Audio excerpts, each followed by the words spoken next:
Good morning.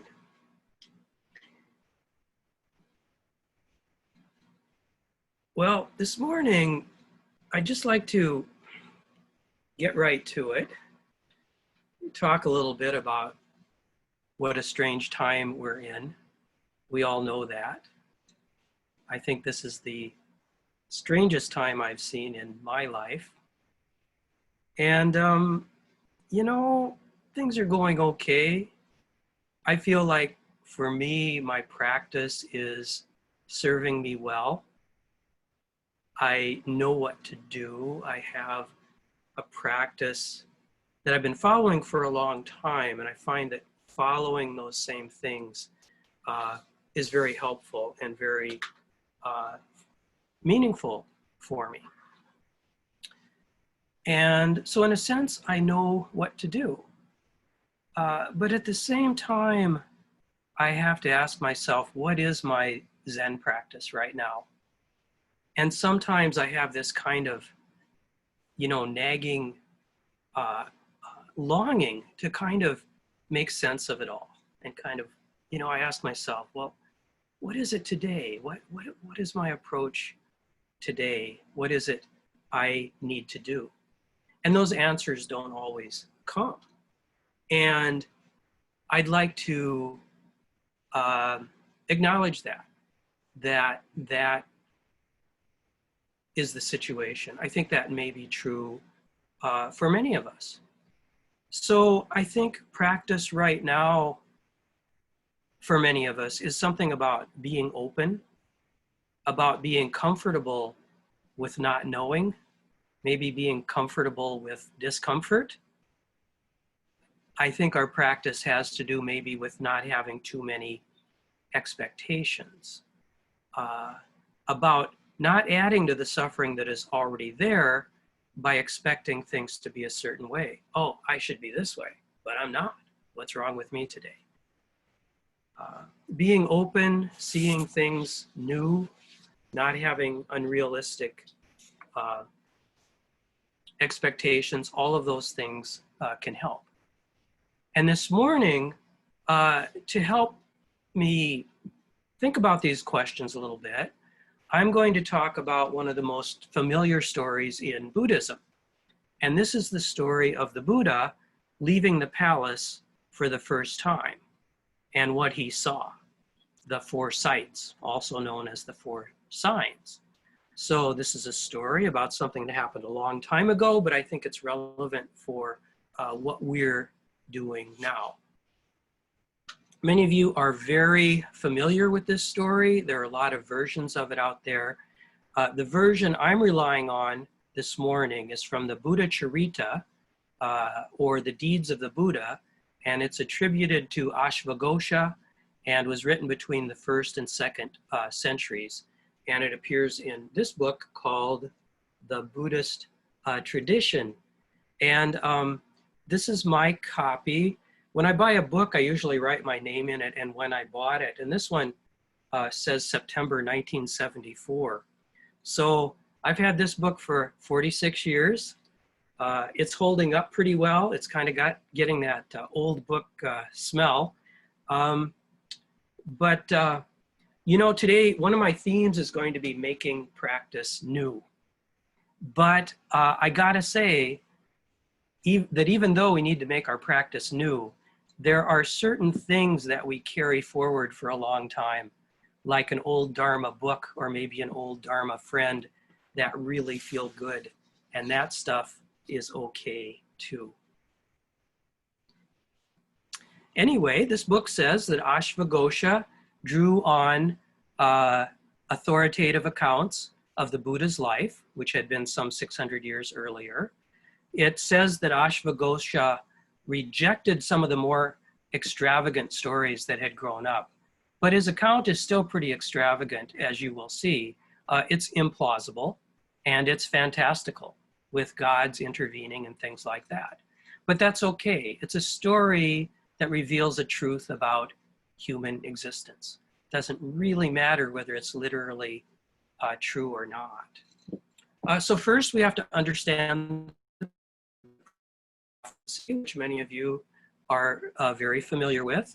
The Buddha's father was the king. By the way, I'll probably refer to him as the Buddha out of habit, even though he's not the Buddha yet. I should probably call him the prince. That's what Ashvaghosha calls him. But anyway, the Buddha's father was a king.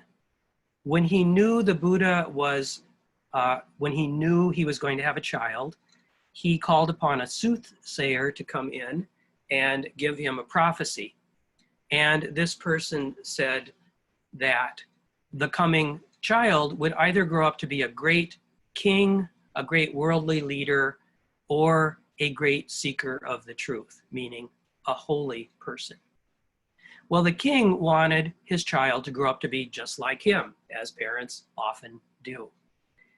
So he wanted him to be a king. He did not want him to seek the holy life. So he decided the way to keep him from seeking a holy life was to shield him from all pain and suffering. If he doesn't know about suffering, why would he want to go on a spiritual path? So he kept him in the palace, didn't let him go out, gave him every kind of entertainment, shielded him from all kinds of suffering. But on one occasion, the prince heard about woods filled with songs abounding in fresh grass, with trees in which the cuckoo sounded, adorned with many lotus ponds. He heard someone talking about these beautiful things. He wanted to go out, and the prince, like a pent-up elephant, entertained the thought of going out of the palace. And so he asked the king, "May I go out of the palace?" The king says, "Okay." But the king wants to control that experience. He orders all commoners who have any kind of an affliction to be kept off the royal road. So he's showing him something phony. The prince mounts a golden chariot, goes out with his charioteer, Channa, and he sees the royal way filled with well-behaved citizens wearing clean and simple clothes, and everything looks good. But the gods intervene. The Shuddha gods are watching this, and they want the prince to become a holy person. So they are going to undermine the king's efforts, and they create someone which they send for the Buddha to see. And so the prince sees him, and it is a man overcome with old age. He has never seen an old person before. Hard to believe. Weren't there old people in the palace? But that's okay. He looks at this old person and he says, "O charioteer, who is this man with gray hair, supported by a staff in his hand, his eyes sunken under his eyebrows, his limbs feeble and bent? Is this transformation a natural state or an accident?" The charioteer knows that he's not supposed to tell the truth to the prince, but the gods confuse his intelligence. So he just blurts out the truth and he says, "Yep, it's old age. It's the destroyer of beauty and vigor, the source of sorrow. This man has been ruined by old age." The prince asks, "Will this evil come upon me also?" And Channa says, "It certainly will." For a long while, the prince kept his gaze on the decrepit man, sighing and shaking his head. And he says despondently, "I get it, old age destroys memory, beauty, and strength. Yet people in the world are not disturbed at seeing such a sight. How can that be?" And he's overcome with grief, and he goes back to the palace. He can't take it anymore. And then he broods about it, and he broods about it, and he needs to go out for a second trip. And he does. And this time, the gods create a man whose body was affected by disease. And he asks his charioteer, "Who is this man whose abdomen is swollen and whose body quivers as he breathes? His shoulders and arms are limp, his legs are pale and emaciated. Lean for support, he is crying out, "Mother." And Shauna answers, "Lord, this is the great misfortune called disease." The Buddha asks, "Is this peculiar to him or does it happen to everybody?" Charioteer says, "Everybody gets sick." The prince became despondent and trembled like the moon reflected on the waves of water. He realizes this calamity affects all people, and yet people seem unconcerned, and vast is the ignorance of people who laugh when they themselves have not been released from the danger of sickness. Then, the same gods produced the third sight, which was a corpse. And a similar process happens.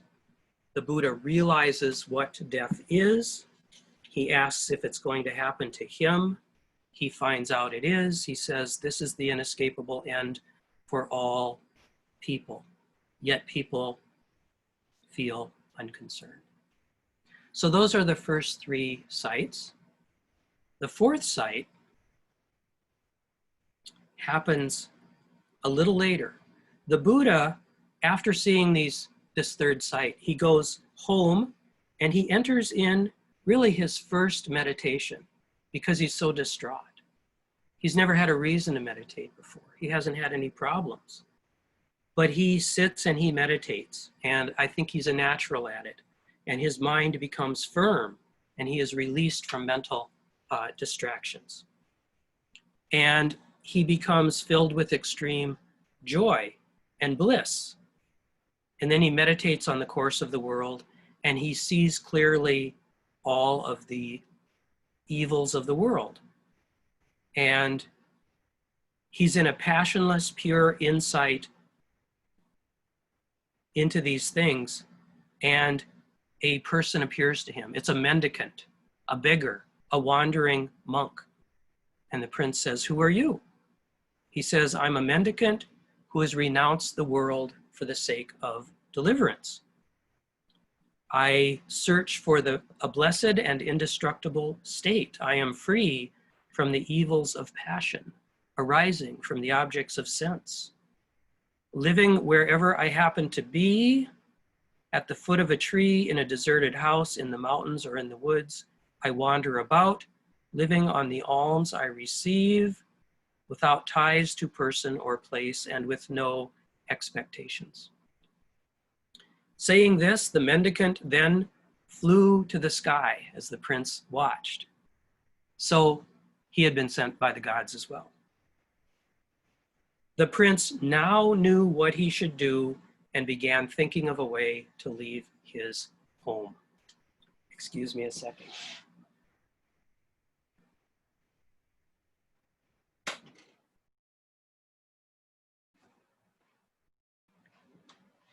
There, that's quieter. Good. Can talk in my quiet voice. So the fourth sight is really important here because it gave rise in the Buddha's mind to the idea that there must be a way out of suffering because this guy purported not to be suffering. And so the Buddha resolved to seek that. He soon left the palace. He found the best teachers of his time. He learned from them. He moved on. He had a disciplined practice for many years. And eventually he became enlightened and he solved this problem of suffering. And he began to teach. So one of the best, I think the best commentary on this story I've ever read is by Karen Armstrong in her book, Buddha, which is a wonderful book. Karen Armstrong is a former Catholic nun. She's not a Buddhist. She's written about many different religions. She really gets what the Buddha was about and really places him in a context of the axial age and what else was going on there. And she says that this story of leaving the palace is an archetype applicable to all people. It doesn't purport to be historically sound. It's overtly mythological, but it's a paradigm of spirituality. Everyone who seeks spiritual transformation or spiritual anything has to go through a transformative experience. They have to see what they're lacking in order to begin their spiritual quest. And she says, I'm reading just a short portion of a paragraph here. She says, the king decided to shield his son from these disturbing sights. Guards were posted around the palace to keep all upsetting reality at bay, and the boy became a virtual prisoner, even though he lived in luxury and had an apparently happy life. Gautama's pleasure palace is a striking image of a mind in denial. As long as we persist in closing our minds and hearts to the universal pain, which surrounds us on all sides, we remain locked in an undeveloped version of ourselves, incapable of growth and spiritual insight.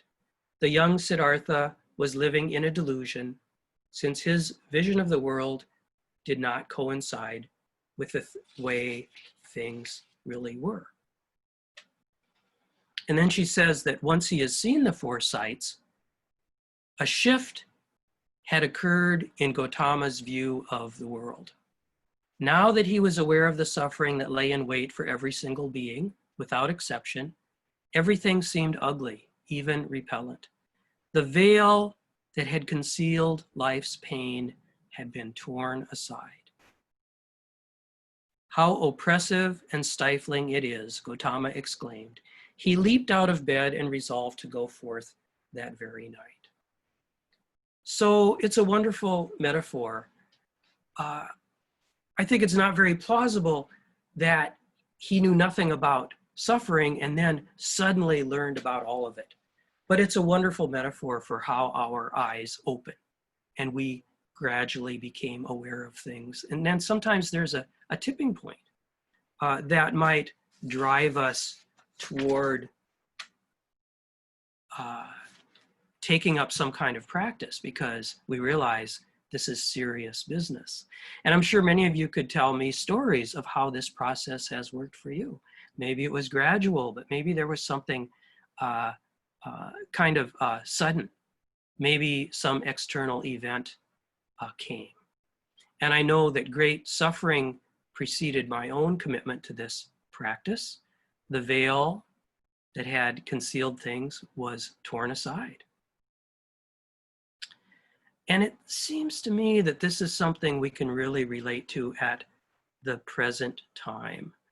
Because with the things going on now, with coronavirus and the upcoming election and the uncertainty about that, and the struggle for racial equality, and the things we've learned about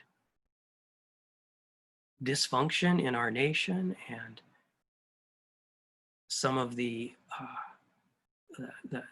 cruelty that underlies so much of our system and the strength of that. It's like we're having our eyes opened anew. We thought we knew suffering. We thought we knew all about that.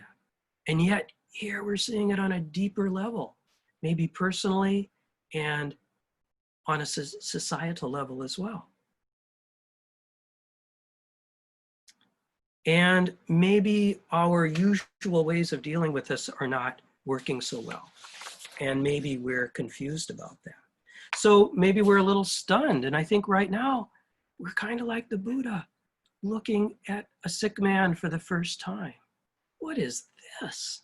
What do we do with this? And we see a sick world. We've seen the sights on a personal level. We've seen them on a societal level. For a long time, the prince kept his gaze on the decrepit man, sighing and shaking his head. And later, the prince became despondent and trembled like the moon reflected on the waves of water. And we may be feeling like this. We may be sometimes disappointed in ourselves with our response to it all. We may have some pictures line of how we should be, and our actions may not match that picture. I've had my days where I didn't quite meet my ideal. Now, I don't want to overstate this. I talk to a lot of people, and I think that people are coping really well and finding the strength and doing what needs to be done. But I do think it's important to recognize the full range of emotions that we're having. If we can't recognize here with our Zen friends in a Dharma talk that it's pretty hard, where are we going to recognize that?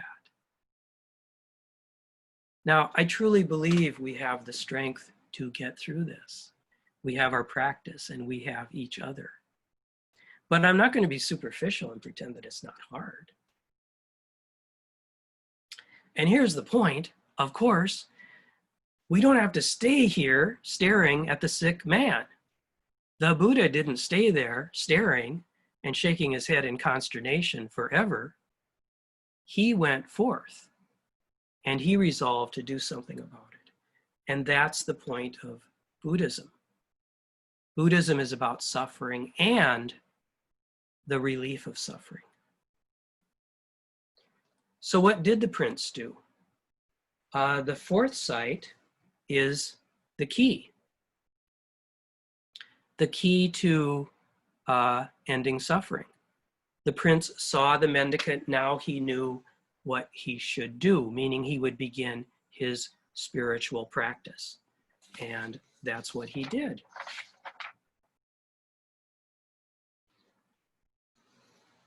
So if we're identifying with the Buddha in this story here a little bit, we've come forward in our story, maybe we're no longer looking at the sick man. Instead, we're looking at the wandering monk and we're wondering what to do. What do we do now? And I have some thoughts about that briefly that I would like to talk about. What can we learn from the Buddha in this moment of resolve to become a wandering monk? What do we have in common with him at that point? Well, something that's a little different is the Buddha began his spiritual quest at that very point. We've had a spiritual quest because the Buddha lived and other spiritual personages live. We have been pursuing a practice for a long time. It didn't hit us all at once. But it's important for us to remember that our practice is also new, like the Buddha who suddenly had a practice. Like suddenly I need to change everything about my life and devote myself in a new way. We have that newness too. I mean, we have that newness every day. I'm not suggesting we change everything about our life today, but I am suggesting that that is basic to our practice, that we see things anew all the time. Yes, we've got our old books, which we cherish, and our learning, which has served us well. And we have an established practice and we have maybe routines, and those things are great. We take refuge in all of this stuff. But also, things are different and we need to adjust. And sometimes I'll talk to people who ask, how come my practice isn't working the way it did before? Or maybe they say, I've got this opportunity right now to be a perfect monk and I'm not doing it. I'm not doing it. I'm lazy. I don't have it. I don't have what I should have. Or, where's my energy for my practice? And when we talk it through, we usually conclude, well, it's probably time to try some new things, shake things up a little bit. Maybe we don't have the same energy as before.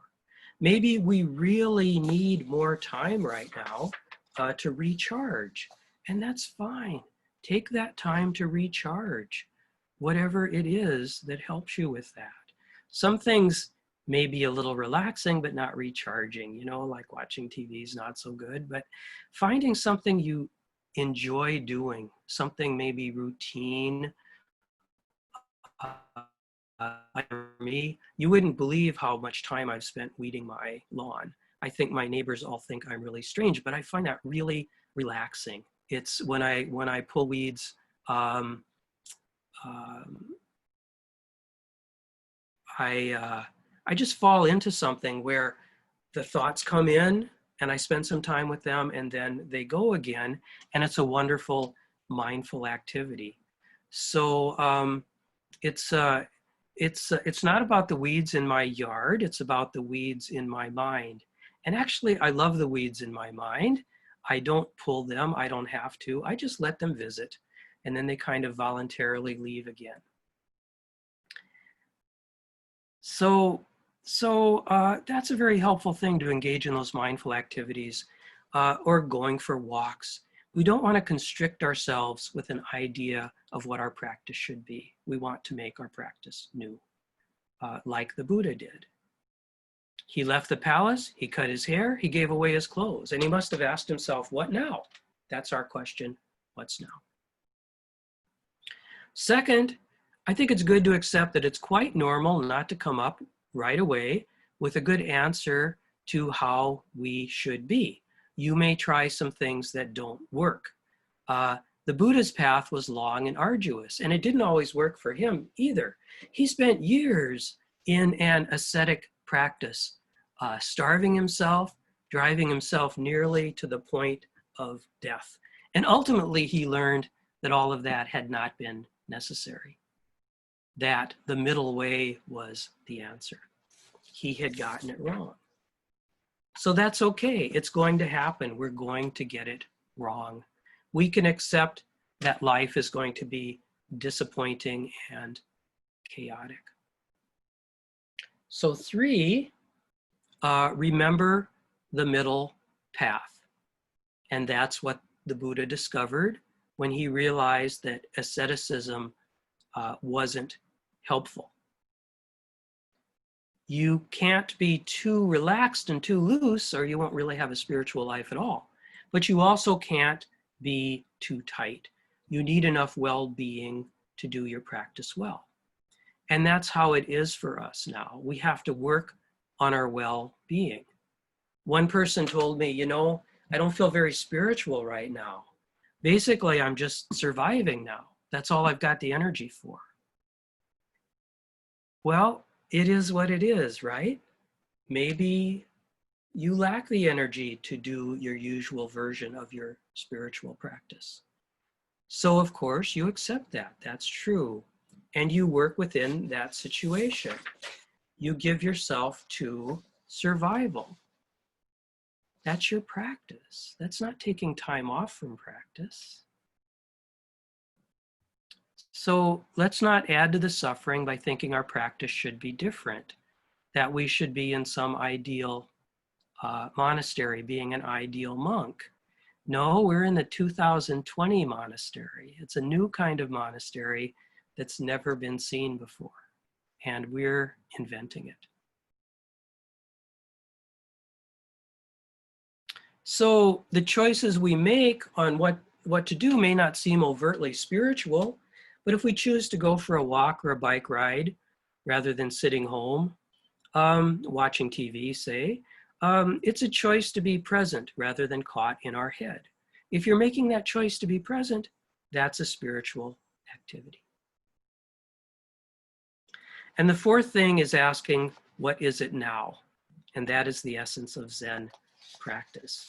That's kind of become my mantra. I talk about that a lot. But we can take kind of a Zen view of the Buddha's path. We can say it was not so much that he was transcending samsara and arriving at nirvana, but rather that he found them to be the same. So the Buddha practiced in a continuous present, saying again and again, what is it now? So those are the 4 things. Remember that like the prince, we have a practice that is new. This practice may be chaotic. That's okay. Remember the middle way, and remember to ask, what is it now? Keep it new. And I think that these 4 things add up to a quiet, forgiving, loving practice. And we will keep at it. we will get through it. I know we will. So kind of a short talk this morning because we have a kind of a special little thing we're doing this morning. But before we turn to that, we have time for maybe a couple of comments if anyone would like to jump in here.